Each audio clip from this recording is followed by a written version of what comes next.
Assalamualaikum warahmatullahi wabarakatuh. Bismillah, alhamdulillah, salatu wassalamu ala rasulillah, wala hawla wala quwata illa billah. Rabbi surah li sadri wa yassirli amri wahlul 'uqdatam min lisani yafqahu qawli. Amma ba'd. Pada malam hari ini kita memasuki kajian inti, yaitu metode pemahaman hadis. Pada kajian ini kita akan menggunakan sebuah besok analisis yang diberi nama metode balaghi. Yang mana metode balaghi ini adalah sebuah metode analisis teks-teks Al-Quran maupun Sunnah yang digagas oleh Kiai muda dari Kajen Pati, yaitu Gus Umar Fayumi. Beliau memberikan nama dengan sebutan Al-Manhaj Al-Balaghi fi Fiqhin Nusus Al-Quraniyah wal Hadithiyah. Kalau kita terjemahkan, yaitu metode balaghi untuk memahami teks-teks Al-Quran dan Sunnah. Kalau kita lihat, balaghah, berarti ini analisis kebahasaan saja. Seakan-akan gitu. Kenapa ini dikatakan atau diberi nama beliau dengan Al-Manhaj Al-Balaghi? Beliau memberikan nama sebagai Al-Manhaj Al-Balaghi karena terinspirasi dari sebuah definisi balaghah. Kapan sebuah ucapan itu dianggap memenuhi unsur balaghah dan kapan dikatakan belum memenuhi unsur balaghah. Karena itu beliau terinspirasi dari hal ini, akhirnya beliau mengambil kata al-balaghi sebagai nama sebuah metode analisis. Semacam apa metode yang ditawarkan beliau? Metode analisis al-balaghi ini merupakan analisis sebuah teks yang tidak hanya menganalisa teks dari segi bahasanya saja, tetapi menganalisa unsur-unsur yang terkait dengan teks pula. Setidaknya dalam memahami sebuah teks ada 5 unsur penting yang harus dipahami juga. Yang pertama adalah sumber teks. Sumber teks ini kalau berupa ucapan berarti orang yang berbicara. Terus yang kedua adalah isi pembicaraan tersebut atau teks tersebut. Yang ketiga adalah lawan bicara. Yang keempat, yang tidak kalah penting adalah konteks. Yang kelima adalah tujuan. Jadi ada 5 unsur. Yang pertama adalah pembicara, kedua teks pembicaraan, yang ketiga lawan bicara atau pendengar, yang keempat konteks, yang kelima adalah tujuan. Kita ambil contoh. Ada seorang yang mengatakan terserah Anda. Kata-kata terserah Anda ini bisa dipahami sebagai ungkapan kekecewaan jika diucapkan seorang atasan atau orang tua pada bawahan atau anak yang sudah diberitahu atau diberi peringatan tetapi ia selalu melanggar. Tetapi kata terserah Anda ini juga bisa dipahami sebagai kepercayaan penuh atas kemampuan seseorang. Jika diucapkan oleh atasan kepada bawahan yang memiliki karakter luar biasa, yang selalu berhasil di dalam mengatasi problematika.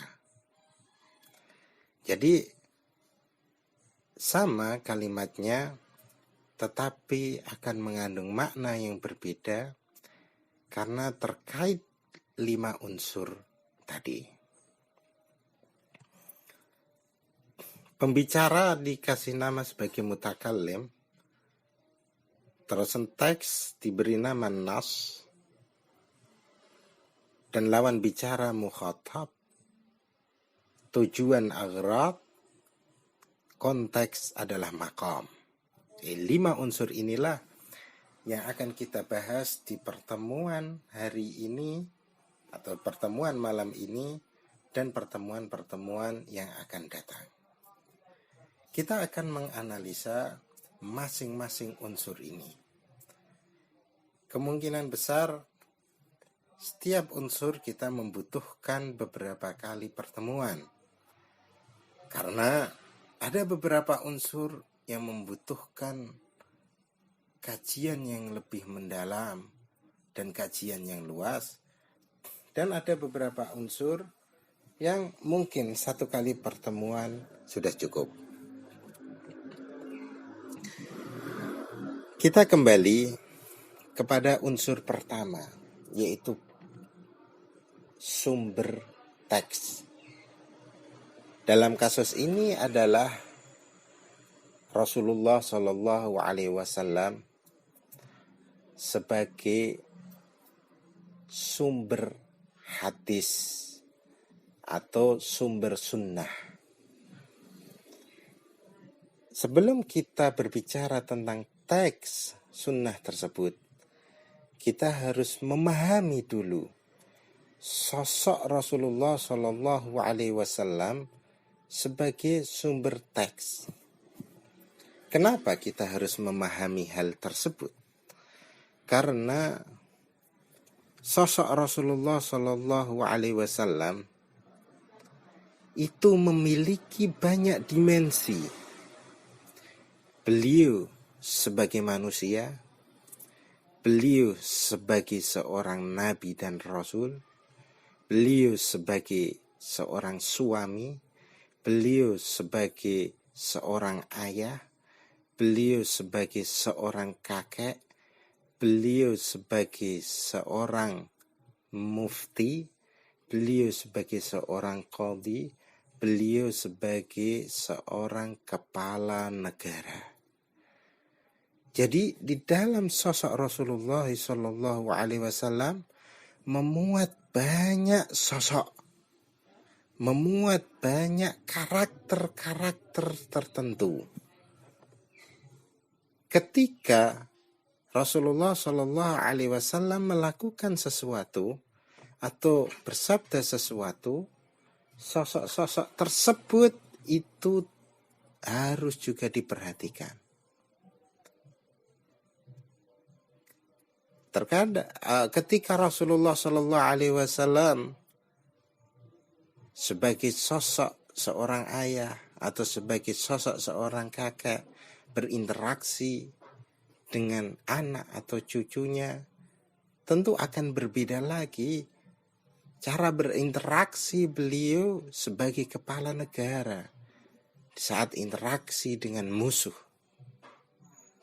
Karena itu, sebelum kita berbicara tentang teks, kita harus mengenal dulu sosok agung Muhammad Sallallahu Alaihi Wasallam. Sebagaimana di dalam Al-Quran, Allah Subhanahu wa Ta'ala berfirman, A'udzu billahi minasyaitonir rajim. Qul innama ana basyarum mithlukum yuha ilayya. Wahai Muhammad, katakan, Innama ana basyarun. Saya tidak lain adalah basyar, manusia, mislukum seperti kalian.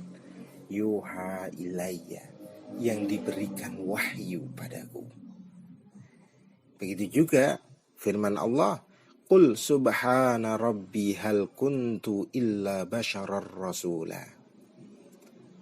Katakan, Maha suci Tuhanku, hal kuntu illa basyara.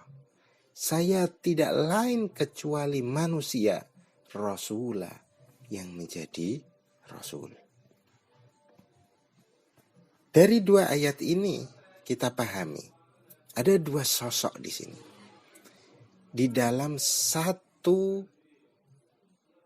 sosok ada dua tugas di dalam satu sosok, yaitu di dalam jiwa Rasulullah Shallallahu Alaihi Wasallam ada sosok sebagai bashar, manusia, dan ada sosok sebagai rasulan, sebagai seorang utusan Allah Subhanahu wa Ta'ala.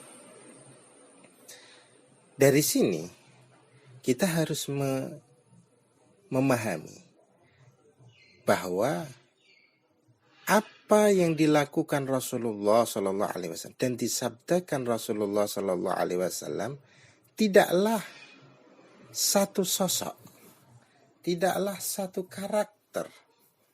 Karena itu para ulama radhiyallahu an, a'immatul mujtahidin, Imam Abu Hanifah, Imam Malik, Imam Syafi'i, Imam Ahmad memahami betul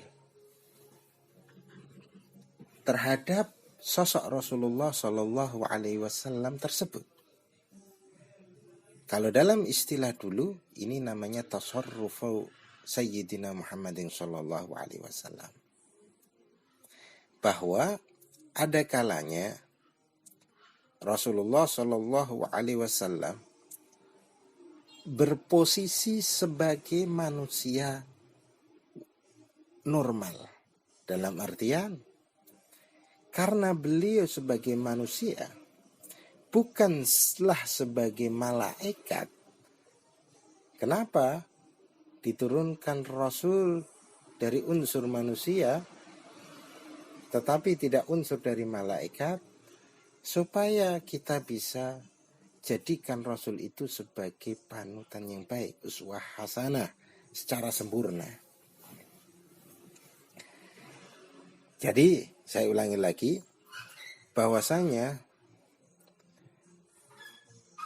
Rasulullah Shallallahu Alaihi Wasallam di dalam sunnah-sunnah beliau berposisi kurang lebih atau ada 3 posisi yang diemban beliau. Yang pertama, yaitu posisi beliau sebagai manusia normal yang butuh makan, butuh minum, butuh istirahat, tidur, bangun tidur, butuh pakaian, butuh tempat tinggal, dan lain-lain. Nah, ini oleh para ulama usul fikih mengatakan bahwa sesuatu hal kullu makana minal adat fahuwa min jibillati sallallahu alaihi wasallam. Ini masuk dalam unsur basyariahnya.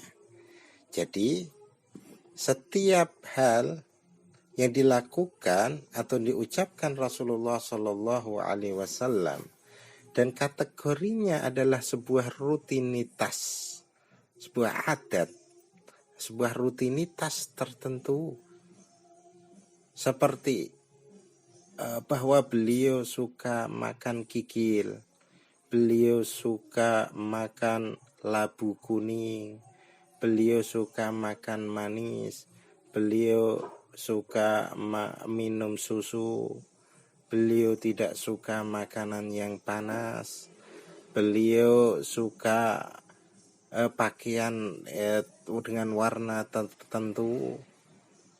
Ini masuk kaidah inna kulla amrin ta'allaqa bil adat faqad surifa 'anil wujub ila nadbi awil ibahah.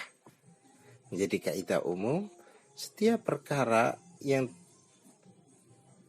terkait dengan adat istiadat dan kebiasaan, rutinitas, itu tidak masuk kategori sebuah kewajiban, tetapi masuk kategori sebuah nadab, kesunahan atau ibahah, diperbolehkan. Jadi, ketika Rasulullah Shallallahu Alaihi Wasallam menyukai kikil, maka kalau ada di antara kita makan kikil karena mengikuti Rasulullah Sallallahu Alaihi Wasallam, maka kita akan dapat pahala dari niat kita itu. Tetapi bukan berarti jika di antara kita ada orang yang tidak suka makan kikil, mungkin merasa jijik atau bagaimana, maka bukan berarti orang itu benci terhadap sunnahnya Rasulullah Sallallahu Alaihi Wasallam dan masuk kategori man raghiba an sunnati falaisa minni. Barang siapa yang benci dengan sunnahku maka tidak masuk golonganku. Saya ulangi lagi bahwa orang yang tidak menyukai makanan-makanan atau minuman-minuman tertentu yang disukai Rasulullah Sallallahu Alaihi Wasallam bukan berarti masuk kategori orang yang membenci sunnahnya Rasulullah Sallallahu Alaihi Wasallam, karena posisi Rasulullah Sallallahu Alaihi Wasallam dalam melakukan hal tersebut, makan, minum, hal-hal yang beliau sukai itu, posisi kemanusiaannya, posisi beliau sebagai manusia normal itu lebih dominan daripada posisi beliau sebagai seorang rasul dan seorang yang menyampaikan hukum-hukum Allah Subhanahu wa ta'ala. Yang kedua adalah posisi beliau sebagai seorang rasul. Kalau dalam kitab-kitab usul fikih atau kitab-kitab fikih, terutama di dalam kitab Imam Al-Qarafi, dalam Furuq maupun kitab beliau yang lain, posisi Rasulullah Shallallahu Alaihi Wasallam sebagai penyampai wahyu dan sebagai mufti yang menerangkan hukum-hukum Allah Subhanahu wa ta'ala. Rasulullah Shallallahu Alaihi Wasallam posisi sebagai seorang rasul dan penerang hukum-hukum syariat itu menjawab pertanyaan-pertanyaan besar terkait hakikat kehidupan, yaitu pertanyaan min aina nahnu, dari mana asal kita, madza naf'al an, apa yang seharusnya kita lakukan sekarang, dan madza sayakunu ba'dal maut, apa yang akan terjadi setelah kematian. Nah, ini jadi ciri-ciri bahwa Rasulullah Shallallahu Alaihi Wasallam ketika beliau bersabda atau melakukan tindakan tertentu, apakah ini merupakan posisi beliau sebagai seorang rasul dan mufti atau tidak? Maka kita lihat, kalau konteksnya berbicara menjawab 3 pertanyaan tadi, maka masuk kategori itu. Dari mana kita dulu? Seharusnya apa yang kita lakukan dan apa yang akan terjadi setelah kematian? Maka posisi Rasulullah Sallallahu Alaihi Wasallam ini sebagai rasul dan sebagai mufti. Dan di posisi inilah mayoritas hadis-hadis Rasulullah Shallallahu Alaihi Wasallam tercetus. Jadi posisi inilah mayoritas hadis-hadis Rasulullah Shallallahu Alaihi Wasallam. Kalau posisi ini, maka kita dituntut untuk meneladani beliau sedetail mungkin. Semakin sempurna dalam peneladanan, maka semakin besar pula pahala kita. Itu. Selanjutnya, ada posisi beliau sebagai tanfidh, eksekutor terhadap kemakmuran dunia ini. Sebagai tugas hidup imaratul ardi, tugas mengelola bumi, dan beliau sebagai eksekutornya. Nah, kalau sebagai eksekutor, maka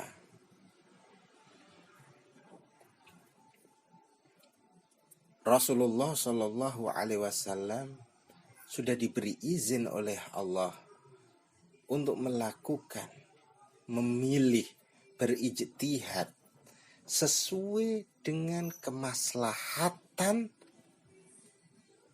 di era tersebut, di waktu itu, di tempat tertentu, dan pada kelompok tertentu. Nah, ini oleh para ulama dikatakan beliau posisinya sebagai qadhi atau sebagai kepala negara. Posisi beliau sebagai qadhi atau sebagai kepala negara, maka yang dominan pada sisi ini adalah melihat kemaslahatan. Contohnya apakah ada hadis-hadis yang lain? Banyak sekali hadis yang posisi beliau sebagai imam, yaitu hadis yang diriwayatkan Imam Bukhari Muslim dari Hakim Ibnu Hizam, bahwasanya ia berkata, Sa'altu Rasulullah sallallahu alaihi wasallam fa'atani, aku minta Rasulullah sallallahu alaihi wasallam harta. Fa'atani, kemudian beliau memberikan harta tersebut padaku. Setelah dikasih, tsumma sa'altuhu fa'atani, saya minta lagi, dikasih lagi. Tsumma sa'altuhu fa'atani, saya minta lagi dan dikasih lagi. Terus setelah 3 kali itu Rasulullah sallallahu alaihi wasallam bersabda, ya Hakim, wahai Hakim, inna hadzal mala khudra hulwah, sesungguhnya harta ini hijau nan manis. Faman akhadhahu bi sakhawati nafsin burika lahu fi, barang siapa mendapatkan dengan lapang dada, maka ia akan diberkahi. Dan waman akhadhahu bi israfi nafsin lam yubarak alaih lahu, lam yubarak lah, barang siapa mendapatkan harta itu dengan keisrofan, berlebihan, maka tidak diberkahi. Wa kana kalladzi ya'kulu wa la yashba, seperti orang yang makan dan tapi tidak kenyang. Wal yadul ulya khairan minal yadis sufla, tangan di atas lebih baik daripada tangan di bawah. Mahalus syahidnya apa? Bahwa waktu itu Rasulullah Shallallahu Alaihi Wasallam memiliki harta yang sangat banyak, memiliki harta yang sangat banyak. Selain harta ghanimah, maka beliau diberi kewenangan oleh Allah Subhanahu wa Ta'ala untuk memberikan orang yang beliau kehendaki dan harta yang beliau kehendaki. Beliau memberikan ini pada Hakim Ibnu Hizam sampai 3 kali dikasih, minta dikasih. Para ulama sepakat bahwa posisi beliau ini sebagai imam. Karena itu tidak ada seorang pun dari kalangan sahabat tabi'in atau para a'immatul mujtahidin setelah tabi'in yang mengatakan kepala negara harus mengikuti 100% seperti Rasulullah SAW. Kalau ada orang yang minta, sekarang berarti mengajukan proposal, harus dikasih Ngajukan lagi harus dikasih, ngajukan lagi harus dikasih.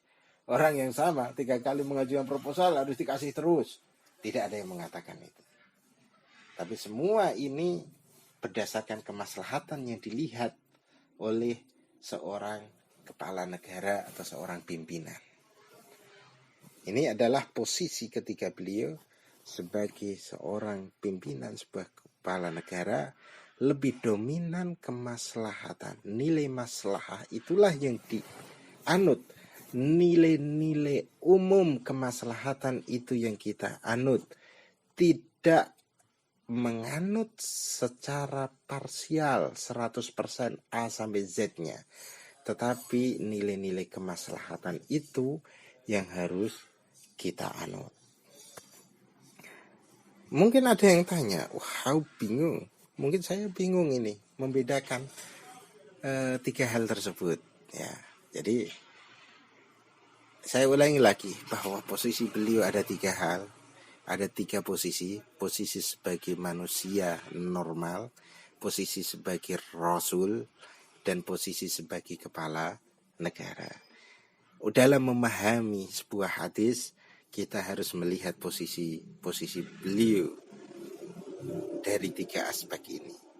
Apakah posisi beliau sebagai manusia normal, atau sebagai rasul, atau sebagai kepala negara. Kita sesuaikan. Dalam memahami hadis kita harus menyesuaikan hal tersebut. Mungkin ada yang bertanya, wah ini bingung ini kan urusan para ulama kalau ini.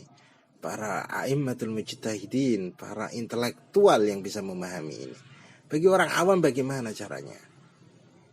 Disarankan para ulama mengatakan, ya udah at-tajrid wal umum. Udah kaidah umum aja. Contohnya ada hadis khiyarukum linisa'ih.